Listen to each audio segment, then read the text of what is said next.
Furiiti, nuti warra cafee karaabuuti, nuti warra raddaa gooraati, nuti warra cafee karaabuuti, nuti warra tokkummaa qabu, warra jaalalaati, warra waliin nyaatu, warra waliin yaadu jechuudha. Warri cafee karaabuudha akkuma beekamu dimokiraasii irratti hundaa'ee kan jiru ta'uu isaati jechuudha. Akkuma beekamu filannaan marsaa torbaffaa bara 2018 akkuma labsii seera mootummaatiin gadoo bu'ee hajiru nu bira hagee ta'uu isaati jechuudha. Beeresabii 84 akka kutaa magaalaa Furiitti akka cafee karaabuutti nu biratti argamu ta'uu isaati jechuudha. Nuti Furii ክፍለ ከተማ ጨፌ ከራቡን ነዋሪ ወረዳ የትኛው ብሔረሰቦች የምርጫ ካርድ ማንኛው ሰው በግዴታ ሳይሆን በፍቅር ወስዶ እንደምትጠቀምበት እናገልጻለን። የኛ ኦሮሞኛ ነው እንጂ በአማርኛ ትንሽ ችግር ስለሚሆንበት በኦሮሞኛ ነው የምናወራው። ከይቅርታ ጋራ የተለያየ ብሔረሰቦች እናከብራለን። የኛ ኢትዮጵያ ነን፣ የኛ ኦሮሚያ ነን፣ የኛ ሸገር ነን፣ የኛ የፉሪ ክፍለ ከተማ ነን።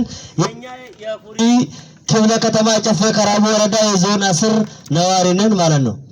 ጅራቶኒ ዞን ኩርነፋ ረዳ ጎራ ከንታተምቲ ከሰኑ ጃላላኒ ካርዲ ፍለኖዳ አከፍረተን አሱማን ኤርጋስ የተበርስናቸውዳ ኤርጋን ከኛ ካርዲ ፍለኖዳ ፍረተኒ bakka bu'aa keessan akka filatan isiniin jenne malee nama dirqisiisu nama miidhu nama dararuu keessa jirru jechuudha.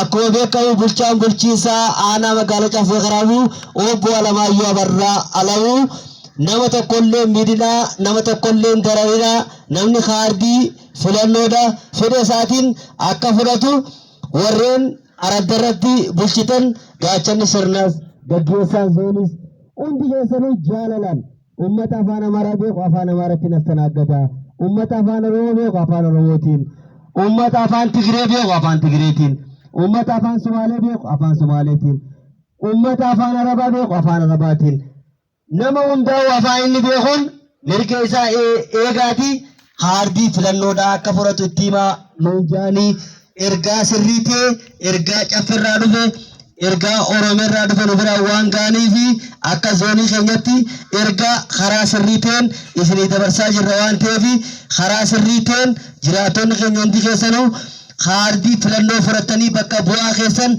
akka filattan filannoon kun karaa dimokiraasiitiin akka dabru kabajaa fi jaalala guddaa isinirraa qabnu waan isinii dhaabnuufi galatoomaadha horaadha bulaa isiniin jenna. Ani maqaan kiyya Toofiq Umar Yusuf jiraata zoonii kurnaffaa araddaa gooraa kan ta'edha. Maqaa bulchiinsa magaalaa Shaggariin, maqaa bulchiinsa kutaa magaalaa Furiitiin, maqaa bulchiinsa aanaa magaalaa Caffee Karaabuutiin, maqaa bulchiinsa araddaa zoonii kurnaffaatiin galatoomaadha. Kaardii filannaa fudhadhaa bakka bu'aa keessan filadhaa filannaan baranaa filannaa karaa dimokiraasii fi karaa haqa qabeessa ta'een akka gaggeeffamu galgalas ganamas nuti gaachanni sirna mootummaa kanaati waan ta'eef mootummaa kana bichaa filadhaa osoo hin ta'in mootummaa barbaadan iftoomina qabu filannoo karaa sirriitiin filadhaadha.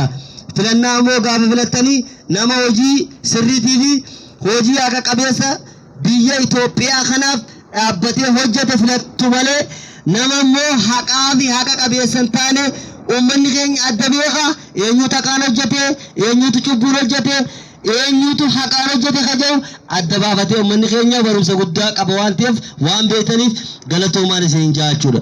Nuti immoo haqaan malee sobaan biyya hin bulchinu jechuudha. Haqaan misoomaan nageenyaan karaa meeqaan laallee madaalleeti malee karaa sobaatiin biyya hin bulchinu waan ta'eef galatoomaadhaan ulfaadhaan isin barbaada. Jiraattonni magaalaa Shaggar galataa fi ulfina guddaan isinii qabaa akka bulchiinsa magaalaa Shaggaritti haqqiidhaan bakka guddaa gaa isiniin ja'uun barbaada. Galatoomaadhaan ulfaadhaan isiniin ja'uu barbaada. Horaa bulaa.